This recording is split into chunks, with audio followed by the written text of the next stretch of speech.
Hello, I am presenting some interesting knowledge facts I found about Roman religion that I happen to really like and I found very, very interesting. So, disclaimer though, Roman religion is so vast that it's basically infinite, and to talk about all of it would take several hours, if not days, and that's not practical because the video would take weeks to render, and also pretty much everything I say has some unique exceptions and little niche things about it that I don't cover in extreme depth. But I think this is like a good way to get under the skin of Roman religion. So Romans had many gods, and on top of that, they also had an emphasis on being Roman, as in either being from Rome or having your ancestry in Rome or being under Roman empirical control to be a part of the religion. And pretty much all Romans attributed their success as a world power to the concept called pietas, just meaning piety and maintaining good relations with the gods and the Roman people through things like social obedience and sacrifices, offerings, and festivals. Roman religion was also in general considered contractual, as in do it des, meaning I give that you might give. And a good example of this is the polite relationship that guests and hosts were expected to have with each other, just in the sense of like, I'll be nice so that you might also be nice.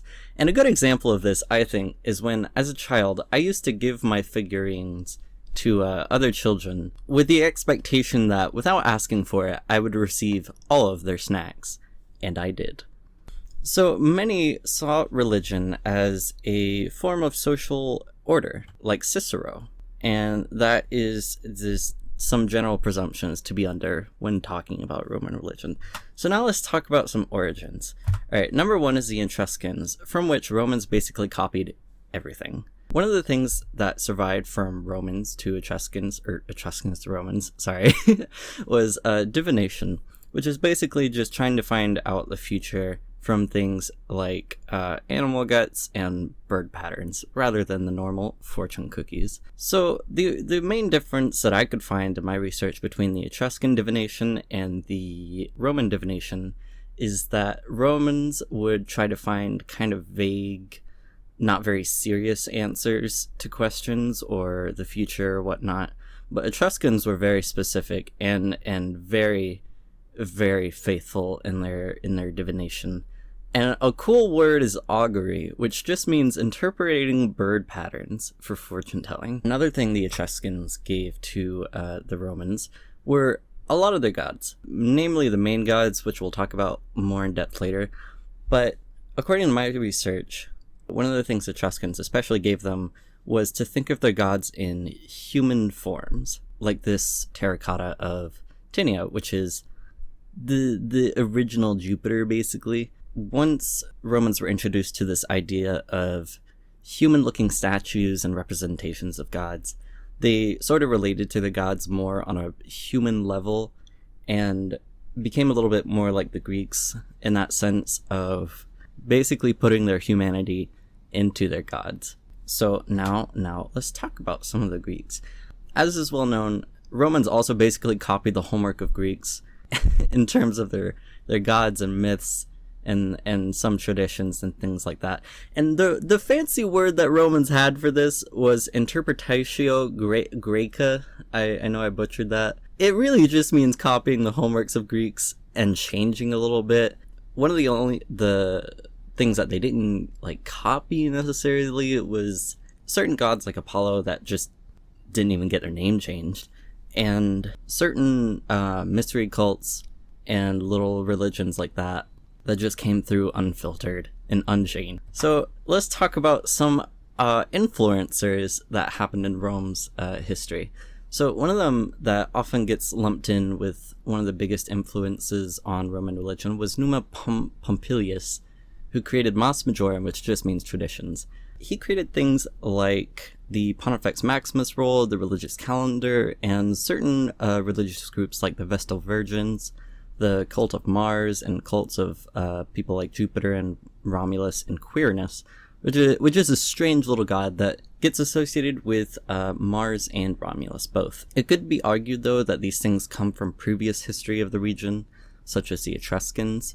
And then later on, other rulers obviously influenced Roman religion, like Caesar and Augustus, claiming to be from God, or with Caesar's case, kind of God in a sense, because as he was dying, he got, how do you say it, deified and temple and statue approved by the Senate. And basically with these two emperors, it became a tradition to deify good emperors once they died.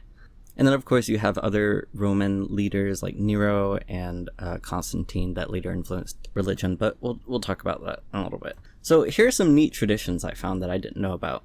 Number one is each home had a shrine for prayers and offerings called libations to domestic deities and sometimes local deities, just like of the village. And then there are also neighborhood shrines and springs and groves that were sacred, which sounds amazing.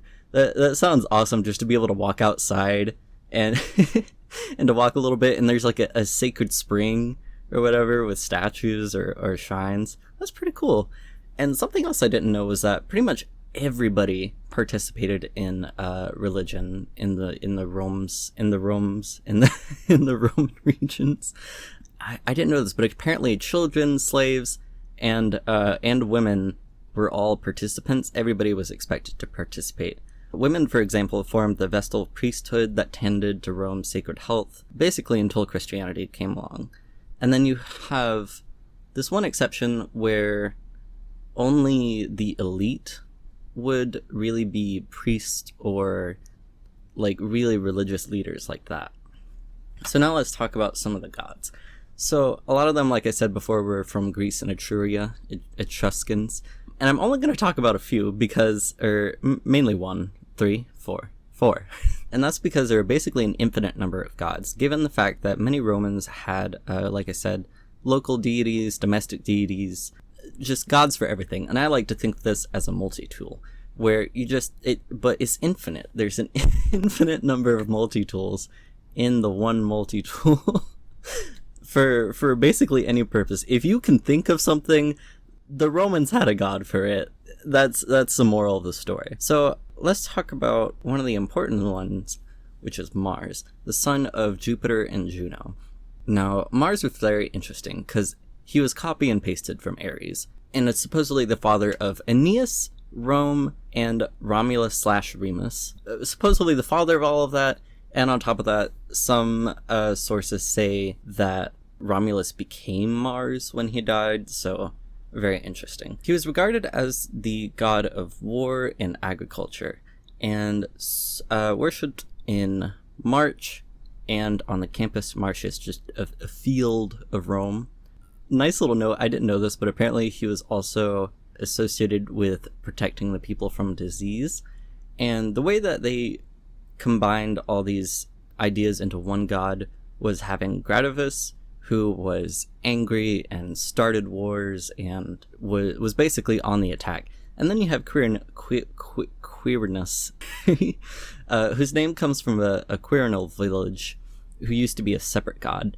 This version of Mars was peaceful and protected from disease and helped agriculture, and was generally a nice chill guy. Whereas the other one was angry and full of fight. He also protected animals to some extent, as far as stock animals. How do you say that? Stock animals? Is that how you say that? The farm animals. The ones on the farms. Alright, now that this very, very important god's out of the way, I want to talk about something cool, which is mystery religions, which, as the name implies, were a mystery. So one of the reasons why people think this was so popular is because they were very intimate and very personal, whereas the national cults and religion were a little bit elitist and a little bit like, even though everybody participated, it's like the difference between a wedding in the backyard and a wedding in a castle. You know, like there's less personal interaction in the public one, and it's just not as fun. And basically they offered a kind of excitement that the the big religion could not. So even though some leaders tried to squash these mystery religions, it didn't really work out, and they kind of stayed until the late Republic in the second half of the 2nd century. And I like to think of this in terms of an affair. Like when your husband is too involved with his chickens, and so you leave him for another man. In the same way that you leave your big daddy religion for a nice guy religion where you just have a bunch of fun and excitement. It was secretive and clandestine and just new. These were especially popular in Roman territories, and oddly enough, some of them were secular and not religious, but they're very sparse. Goodness. And one of the most popular of these, or the most well-known probably, is a Dionysiac mystery religion, also sometimes called Bacchus, because there's this great, just amazing mural room in a Villa of Mysteries that depicts what we think are rites, the mystery religion, but very little is really known about it. Like we said, we don't really know what they did or how or why, really. They're very intriguing. So, as said earlier, Romans weren't really original. So the main triad of their gods, the most important ones, were Jupiter, Juno, and Minerva.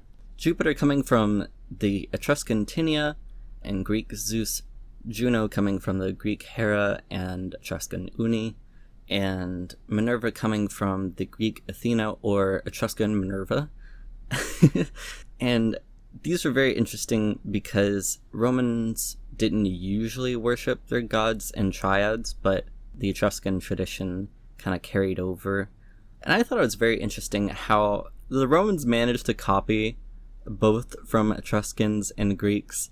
Basically, these are all the same gods in those two other cultures, just the exact same. And they were called the Capitoline Triad because they were worshipped at Capitoline Hill, which was dedicated because it was supposedly the site of Romulus's hut. And as a bonus, you could also see it from Campus Martius, the Tiber River, and the Roman Forum.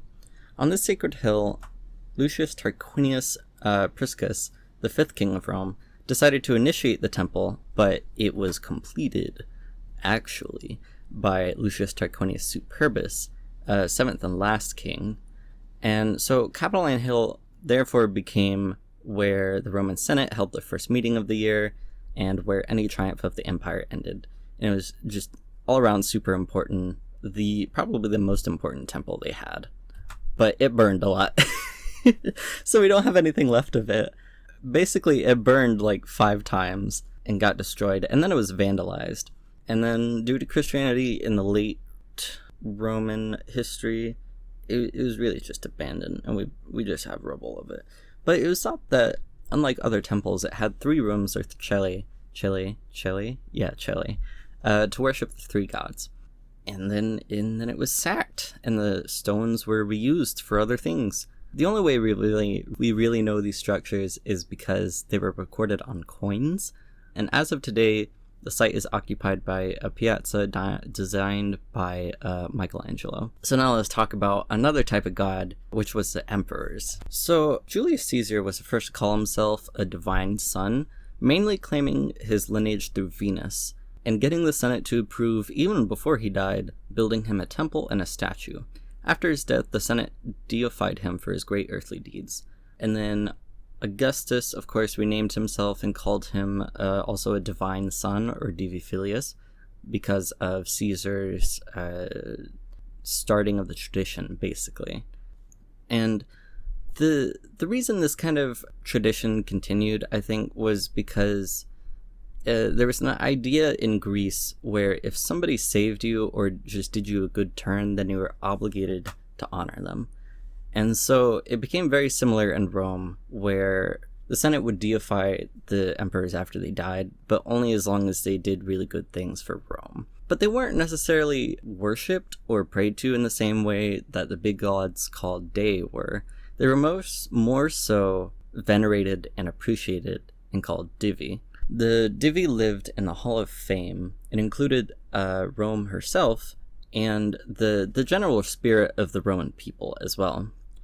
Eventually, living emperors also became treated as divine even before they died, and they would become small gods once they died also. Now let's talk about some Christianity, which basically is the last chapter of it, because even to this day, Italy and Rome are very Catholic and very Christian. So, of course, Christianity starts as a Jewish sect in Judea and Galilee, and the reason it spread throughout the Roman Empire is because St. Paul, I think he's a saint, right? Was a Roman citizen and sent letters throughout the whole empire as it was developing, and kind of helped it to grow. So at first, Christians were just kind of ignored, not really paid attention to, not legally protected, just kind of ignored, and only sometimes persecuted. But in the first 2 centuries, but eventually Nero decided to persecute the Christians a lot by blaming a fire on them. I don't know how he did that, but eventually the center of Christianity went from some sparse spaces in the empire and Jerusalem to many other parts. As it spread, it wasn't really purged necessarily until Diocletian came along, who was said to have the most extreme purge of them in the empire. But shortly after, the next emperor, Constantine, brings a different action to Christianity. At the Battle of the Minervan Bridge, he sees a Christian cross and then paints it on his soldiers' shields, and then wins. So in 313 CE, he releases the Edict of Milan that basically makes it okay. Not illegal, just okay. And then in 325, he summons the bishops from around the Christendom to make up the Council of Nicaea and basically just have one unified belief system called the Nicene Creed. And then on his deathbed, Constantine is baptized, making him the first Christian emperor. But a lot of people, attribute Christianity as a state religion to him, when actually it was Theodosius, the next emperor, that released the Edict of Thessalonica, and basically made a form of Nicene Christianity, deeming all other sects of it heretical, basically. So it wasn't the best acceptance, but it made it legal. So now let's talk about some traditions in the religion that I really liked. So I didn't know this, but holidays were called feriae, as in holy days, and these were generally either public or private, basically being publicly funded or privately funded. There were also ludi, or games, which were like sports, special sport days that weren't really holidays, but were just kind of days off work for a lot of people. Then you had stadivae, which were fixed holidays like Christmas, and then you had conceptivae, which were mobile holidays like Easter and announced by priest. And then you had parativae, which were special days like when the emperor returned from a conquest or something, or when a rich person just decided to spend a lot of money on a holiday all of a sudden, and basically just special random days. So for the last part of this video, I decided to do something very cool and make a top 10 list of holidays that I would vouch for reviving and or attend if I could. So top 10. Number 10, any Equorium Probatio, but probably only the one in fall, because there's one in summer and fall, but summer is too hot. And the reason why is because horses are cool, but then you get to see a bunch of them all in a row, and in Rome, who even knows how often did you see a horse, Alright, number 9, this are the plebeian games, which I bet were just a hoot and a half, just people like slapping each other, going at it, maybe even like early sumo wrestling. I would love to just see a bunch of dirty plebeians running around and hitting each other or whatnot. Alright, number 8, Terminalia. Terminus was the god of boundaries and walls and things like that, and I would use this day to remind everybody that my personal boundary is no. Number 7, Festival of Salus, the health and safe goddess, who often wielded a snake who was drinking out of a bowl, which is very cute. and I need this holiday because I am always sick. Number 6, market festivals, because I am a bad word for free samples, and I would love to have a holiday all about running around and getting free samples.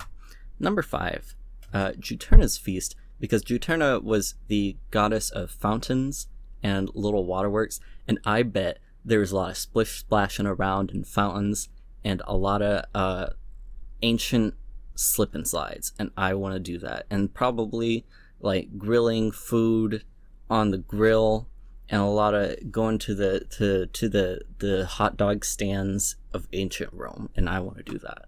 Number 4, Anna Perenna, was just basically just a big picnic at the end of the year. And the reason I like this one so much is because they represent the old year as an old gross hag that you say goodbye to, and they represent the new year with a very cool depiction of Mars that you say hello to.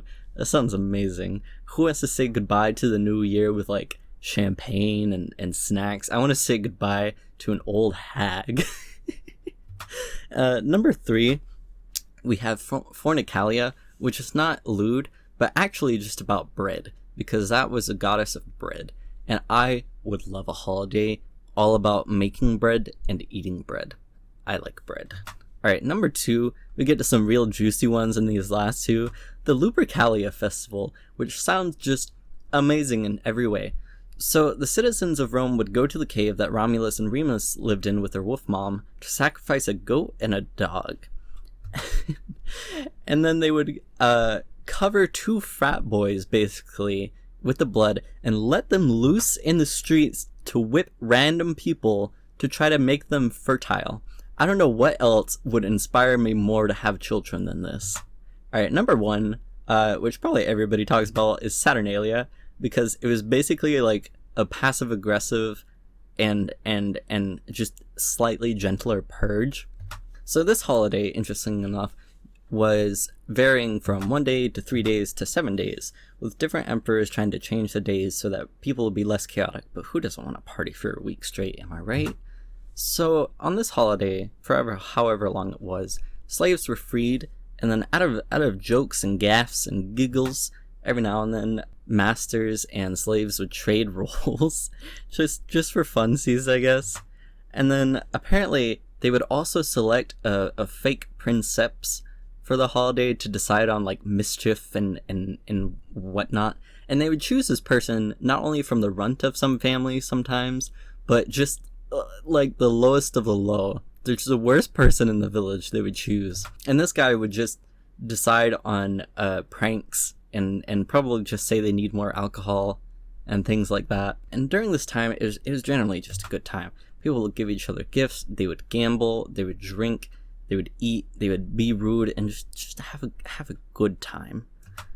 And I think the modern world really could use just a gentler purge to get rid of all their passive aggressive energy, and that just sounds like a healthy good time. And with that brings us to the end of my video about all the things I liked about Roman religion and that I really enjoyed. I'm going to include my sources on the next slide, and thank you for watching.